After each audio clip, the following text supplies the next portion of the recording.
Hey everyone, in this video, I'll guide you step by step on how to download GTA 3 for free on your PC or laptop running Windows 11, 10, 8, or 7. First, open your favorite web browser and type Rockstar Games into the search bar. Click on the official Rockstar Games website from the search results. Once you reach the home page, navigate to the search icon at the top right corner. Type GTA 3 into the search bar and hit enter. You will see GTA 3 appear in the search results. Click on the game title to access its page. From there, click on Buy Now to complete the process. Another simple and reliable method is through Steam. Open the Steam application on your PC, or visit the Steam website directly in your browser.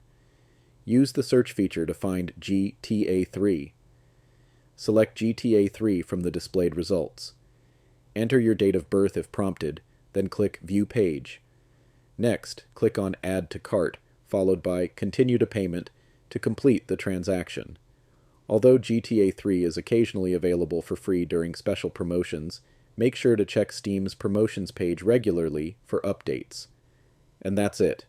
You now know how to easily download GTA 3 for free on your PC or laptop. If this video was helpful, please like, subscribe, and stay tuned for more clear and simple tech tutorials.